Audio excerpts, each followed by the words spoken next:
नमस्ते दोस्तों, उम्मीद है आप सब बढ़िया होंगे। आज हम एसएससी जीडी 2025 में जो एग्ज़ाम होने वाला है 4 फरवरी से लेकर 25 फरवरी तक, उसका जनरल अवेयरनेस करने वाले हैं विथ एक्सप्लेनेशन के साथ। तो आप सेशन के अंत तक बने रहिए और आप कॉपी पेन साथ में रखिए और देखिए कितना क्वेश्चन आपका सही हो रहा है। क्लियर? सामान्य अध्ययन का होगा और एक्सप्लेनेशन के साथ होगा। वीडियो लंबा हो सकता है लेकिन सेशन के अंत तक ज़रूर बने रहिए। बढ़ते हैं क्वेश्चन की ओर। पहला क्वेश्चन हमारा है, प्राचीन भारत यानी कि प्राचीन शहर लोथल जो अब एक प्रमुख पुरातात्विक स्थल के रूप में प्रसिद्ध है, भारत के किस राज्य में स्थित है? और यह क्वेश्चन हमारा जीडी 2019 में पूछा गया था फरवरी में। हमारा ऑप्शन है राजस्थान, महाराष्ट्र, पंजाब और गुजरात। तो राइट आंसर डी होने वाला है गुजरात। प्राचीन शहर लोथल जो है अब प्रमुख पुरातात्विक स्थल बन चुका है, प्रसिद्ध हो चुका है और यह गुजरात यानी भारत के गुजरात राज्य में स्थित है। अब इनका व्याख्या क्या है, तो व्याख्या देखिए। लोथल भारत के गुजरात राज्य में स्थित है और पुरातात्विक स्थल एक प्राचीन बंदरगाह है। और ये जो पुरातात्विक स्थल है वो एक बंदरगाह है। ये जो लोथल है भोगवा नदी के तट पर स्थित है तथा इसकी खोज जो है डॉक्टर एस आर राव ने की थी। अब ध्यान से देखिए, लोथल की खोज, ऐसे भी क्वेश्चन आ सकता है कि लोथल की खोज किसने किया था? तो डॉक्टर एस आर राव ने किया था। आप सब बताइए, हड़प्पा सभ्यता की खोज किसने किया था? यानी हड़प्पा सभ्यता की खोज किसने की थी? कालीबंगन की खोज किसने की थी? बढ़ते हैं क्वेश्चन नंबर 2 की ओर। क्वेश्चन नंबर 2 है, निम्नलिखित में से किसे नाट्य शास्त्र यानी कि नाट्य शास्त्र का रचयिता माना जाता है?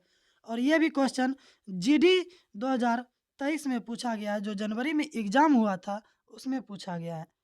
ऑप्शन है शंकर, बी है यानी कि सी है राघव, बी है विष्णु और डी है भारत मुनि यानी भरत मुनि। तो नाट्य शास्त्र का जो रचयिता है उससे हम भारत मुनि को मानते हैं। क्लियर? इनका एक्सप्लेनेशन क्या होगा? पहले देखिए, राइट आंसर हमारा डी होने वाला है और इसका व्याख्या देखिए। बोल रहा है भारत मुनि को यानी भारत मुनि नाट्य शास्त्र सबसे प्राचीन ग्रंथ है जो अपने विचार के साथ साथ व्यापक विषयगत समग्रता के परिपूर्ण है। यानी कि भारत मुनि को जो है नाट्य शास्त्र जो है सबसे प्राचीन ग्रंथ है और इन्हें विचार के साथ साथ व्यापक विषयगत समग्रता के परिपूर्ण है। क्वेश्चन नंबर 3, सरदार वल्लभ भाई पटेल ने वर्ष यानी किस वर्ष में कांग्रेस की अध्यक्ष के रूप में कार्य किया था? यानी हमारा जो सरदार भाई वल्लभ पटेल है वह कांग्रेस के साथ किस वर्ष अध्यक्ष के रूप में कार्य किया था? और यह भी क्वेश्चन फरवरी 2024 में आया है। ऑप्शन है 1931, 1935, 1925 और 1921। ये जो राइट आंसर होने वाला हमारा 1931 ईस्वी में सरदार वल्लभ भाई पटेल जो है वो कांग्रेस के साथ अध्यक्ष के रूप में कार्य किया था। अब एक्सप्लेन क्या है? अब सरदार भाई वल्लभ पटेल के जो है कुछ महत्वपूर्ण तथ्य हैं जो कि आपका जानना बेहद ही ज़रूरी है, क्योंकि अगर ये आप नहीं जानेंगे तो फिर एग्ज़ाम में यह क्वेश्चन अगर आ जाता है तो आपको दिक्कत होगा। तो देखिए, पहला हमारा टॉपिक क्या है। सरदार वल्लभ भाई पटेल जो है भारत के प्रथम उप प्रधानमंत्री बने थे। सरदार वल्लभ भाई पटेल भारत के उप प्रधानमंत्री बने थे, प्रथम गृह मंत्री बने थे। उसके बाद बारदौली सत्याग्रह 1928 के नेतृत्व करता थे। पूछेगा यानी कि बारदौली सत्याग्रह के नेतृत्वकर्ता कौन थे 1928 ईस्वी में? तो क्या बताएंगे हम? सरदार वल्लभ भाई पटेल थे। उसके बाद भारत के लौह पुरुष यानी कि उपनाम से प्रसिद्ध है। भारत के लौह पुरुष के उपनाम से भी यह सरदार वल्लभ भाई पटेल प्रसिद्ध है। उसके बाद है भारतीय राष्ट्रीय कांग्रेस के वर्ष 1931 के कराची अधिवेशन के अध्यक्ष बने। अभी जस्ट पहले क्वेश्चन पढ़े थे ना कि 1900 यानी कि 1935 ईस्वी में कांग्रेस के साथ मिलकर क्या किया था, अध्यक्ष किया था। और यहाँ पर क्या है, 1931 में कराची अधिवेशन के अध्यक्ष कौन बने थे, तो सरदार वल्लभ भाई पटेल। और 1991 में मरणोपरांत भारत के सर्वोच्च नागरिक सम्मान भारत रत्न से सम्मानित किया गया था। अब पूछेगा कि बताइए सरदार वल्लभ भाई पटेल को भारत रत्न से सम्मानित किस ईस्वी में किया गया था, तो 1991 में।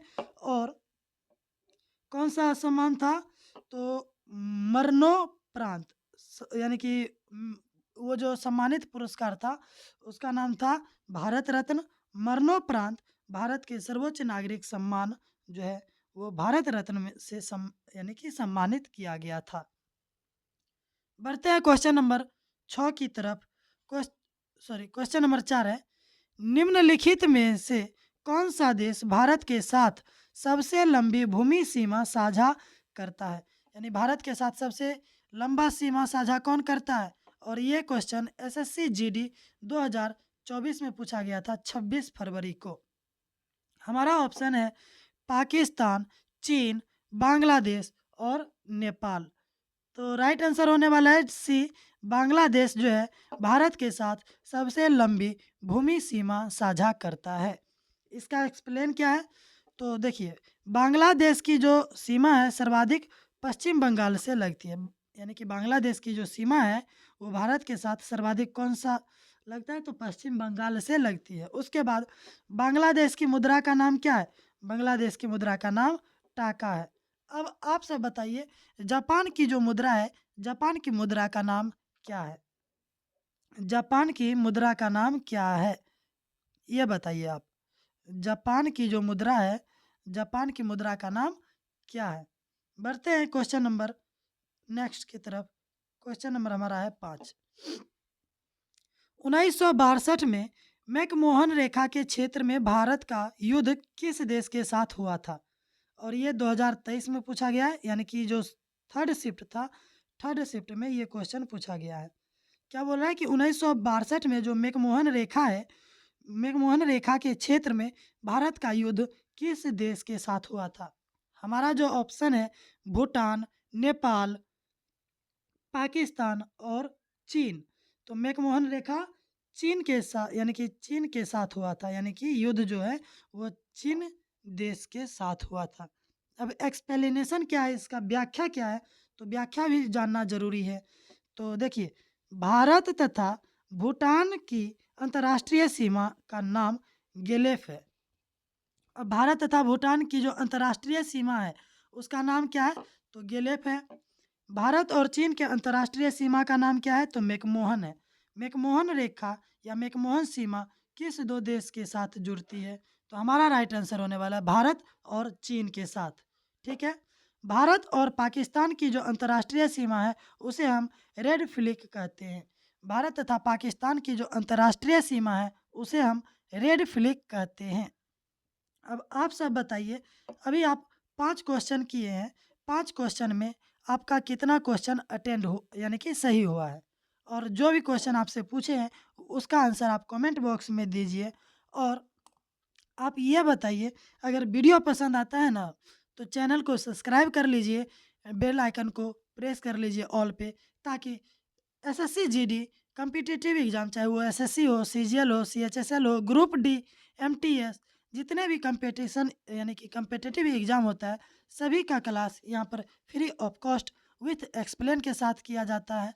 और जिन्होंने अभी तक ग्रुप डी का क्वेश्चन नहीं किया है वो ग्रुप डी का भी क्वेश्चन कर लीजिए, ताकि वहाँ से भी क्वेश्चन आता है। ये नहीं है कि आप का जो है जीडी का एग्ज़ाम है तो जीडी का ही क्वेश्चन पूछेगा, कभी कभी एसएससी मेंस का भी क्वेश्चन दे देता है जीडी में।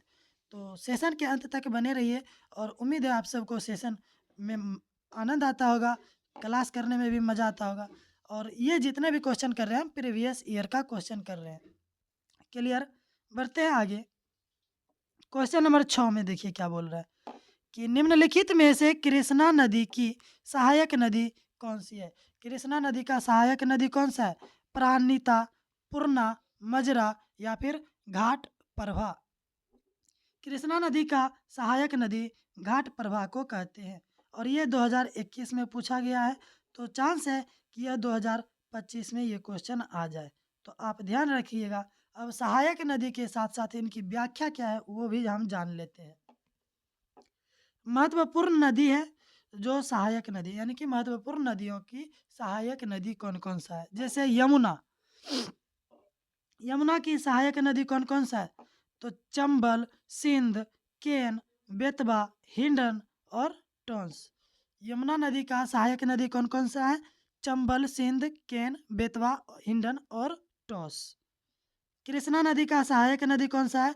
तो घाटप्रभा, तुंगभद्रा, कोयना, मालप्रभा।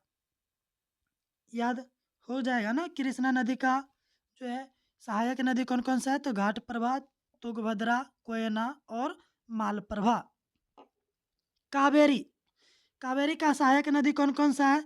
तो हेमावती, भवानी, काविनी, अकरावती। क्लियर?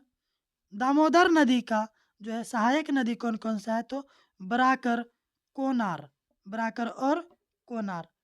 चंबल चंबल नदी का जो सहायक नदी है वो हमारा हो जाएगा बनास और पार्वती। बनास और पार्वती। कुछ ऐसे नदी रह गए जैसे गंगा नदी, सरस्वती। इन सभी का जो है आपको कमेंट बॉक्स में बताना है आंसर कि गंगा नदी का सहायक नदी कौन सा है। क्लियर? क्वेश्चन नंबर 7 की तरफ बढ़ते हैं। क्वेश्चन नंबर 7 है, निम्नलिखित में किस देश यानी कि किस भारतीय राज्य को उसकी अंगूठी स्थलाकृति के कारण लाल नदी और नीली पहाड़ियों की भूमि के नाम से जाना जाता है? और ये क्वेश्चन जीडी 2021 में ये भी क्वेश्चन आया है। तो ऑप्शन है हिमाचल हिमाचल प्रदेश, असम, कर्नाटक और केरल। यानी कि अंगूठी स्थलाकृति के कारण लाल नदी और नीली पहाड़ी की भूमि के नाम से जाना जाता है। किसे? तो हमारा यानी कि असम जो है उसे हम नीली यानी कि लाल नदी और नीली पहाड़ी की भूमि के नाम से जानते हैं। अब इनके तथ्य जानते हैं। तथ्य क्या है? तो असम असम को अक्सर लाल नदी और नीले पहाड़ की धरती कहा जाता है। असम चाय के बागानों के लिए प्रसिद्ध शहर है। पूछेगा कि चाय के बागानों के लिए प्रसिद्ध शहर कौन सा है? तो असम है। चाय के चाय के बागानों के लिए प्रसिद्ध शहर कौन सा है हमारा? तो असम है। असम की ब्रह्मपुत्र नदी को लाल नदी तथा पहाड़ी नीली यानी पहाड़ी को नीली पहाड़ी कहा जाता है। असम की जो ब्रह्मपुत्र नदी है उन्हीं के कारण इन्हें लाल नदी तथा पहाड़ी की नीली नदी के रूप में यानी नीली पहाड़ी के रूप में माना जाता है या फिर कहा जाता है। अगर वीडियो पसंद आता है तो चैनल को सब्सक्राइब कर लीजिए, बेल आइकन को प्रेस कर लीजिए। क्लियर? और अपने दोस्तों के साथ ज़रूर शेयर करिए ताकि उन्हें भी बेनिफिट मिल सके। और ये जितना भी क्वेश्चन करा रहे हैं वो टोटल जो है एग्ज़ाम में आने वाला है, तो आप तैयार रहिए। क्वेश्चन नंबर 8 बोल रहा है, भारतीय संविधान के किस अनुच्छेद के तहत स्वतंत्रता के अधिकार में कोई भी पेशा, व्यवसाय, व्यापार या फिर वाणिज्य करने का अधिकार शामिल है? और ये हमारा जीडी 2024 में पूछा गया है। तो ऑप्शन है अनुच्छेद 23 से 24, अनुच्छेद 14 से 18, अनुच्छेद 25 से 28 और अनुच्छेद है 19 से 22। और ये क्वेश्चन एग्जाम का बहुत ही फेवरेट बन चुका है। स्वतंत्रता का अधिकार कौन से अनुच्छेद से कितने अनुच्छेद तक है? ये क्वेश्चन मोस्ट इम्पॉर्टेंट है। तो हमारा राइट आंसर होने वाला है अनुच्छेद 19 से 22 तक। अब 19 से 22 तक जो है एक एक अनुच्छेद के बारे में पढ़ेंगे। 19 आर्टिकल में क्या है, 20 में क्या है, तो ध्यान से देखिए। स्वतंत्रता का अधिकार से संबंधित कुछ महत्वपूर्ण तथ्य हैं जिसे हमें जानना बेहद ही जरूरी है। अनुच्छेद 19 में क्या होता है? तो अभिव्यक्ति की स्वतंत्रता है। अनुच्छेद 19 में क्या है? अभिव्यक्ति की स्वतंत्रता का अर्थ होता है कि कहीं भी आप यानी कि पूर्ण रूप से अपना भाषण दे सकते हैं, सभा लगा सकते हैं, बिना हथियार आप सभा लगा सकते हैं। ठीक है? प्रचार करने की स्वतंत्रता है। और जिन्होंने अभी तक अनुच्छेद का वीडियो नहीं देखे हैं तो हम प्लेलिस्ट बना चुके हैं, हमारे चैनल पर विजिट करिए और प्लेलिस्ट जाकर देखिए, वहाँ पर भी एक्सप्लेनेशन के साथ आपको समझाए हैं। तो यानी कि अनुच्छेद वाला जो वीडियो है वो आप ज़रूर देख कर जाइए एक बार। तो रिकमेंड करना चाहूँगा कि लास्ट में वीडियो के स्क्रीन पर आपको हम प्लेलिस्ट दे देंगे, आप वहाँ से वीडियो ज़रूर देखिए। अनुच्छेद 20 क्या है? तो अनुच्छेद 20 में है दोष सिद्धि के संबंध में संरक्षण। अब मान लीजिए कोई दोष करता है यानी कि गलती करता है, तो उनके संबंध में क्या करना है? हमें संरक्षण करना है। अनुच्छेद 21 क्या है? प्राण एवं दैहिक स्वतंत्रता। अब देखिए जैसे चालान करता है ना, बाइक से जाते हैं अगर हेलमेट नहीं पहनते हैं, तो वो जो चालान करता है वह अनुच्छेद 21 के तहत करता है, प्राण एवं दैहिक स्वतंत्रता के तहत। अनुच्छेद 22 में क्या है? कुछ दशाओं में गिरफ्तारी और निरोध से संरक्षण। कुछ दशाओं में वो क्या कर सकते हैं? आपको गिरफ्तार कर सकते हैं और निरोध से संरक्षण दिला सकते हैं। बढ़ते हैं क्वेश्चन नंबर 9 की ओर। भारतीय संविधान का मूल हस्तलिखित यानी कि हस्तलिखित संस्करण किसने लिखा था? 24 में पूछा गया जीडी में।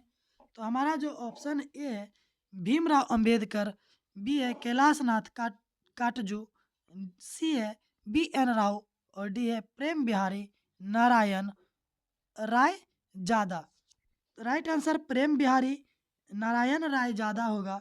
यानी कि भारतीय संविधान का जो मूल हस्तलिखित संस्करण जो है कौन किया था? तो प्रेम बिहारी नारायण राय जादा ने किया था। इनके कुछ महत्वपूर्ण तथ्य जान लेते हैं। नंदलाल बोस ने भारतीय संविधान की हस्तलिखित प्रति को डिजाइन किया था। अब बताइए संविधान की जो हस्तलिखित प्रति का डिजाइन करता कौन है? तो नंदलाल बोस है। दूसरा है संविधान की मूल प्रतियां संसद के पुस्तकालय में हीलियम से भरे बॉक्स में रखी गई है। अब संविधान की जो मूल प्रतियां हैं संसद के कहाँ पर रखे गए? तो पुस्तकालय में हीलियम से भरे, यानी कि हीलियम जो आता है ना, हाइड्रोजन हीलियम लिथियम, वही हीलियम से भरे बॉक्स में रखा गया है ताकि वो खराब ना हो। यहाँ तक बात समझ में आ गया। बढ़ते हैं लास्ट क्वेश्चन की तरफ। बोल रहा है कि वाट यानी कि वाट का एसआई मात्रक क्या होता है? वाट का एसआई मात्रक हमारा क्या होगा?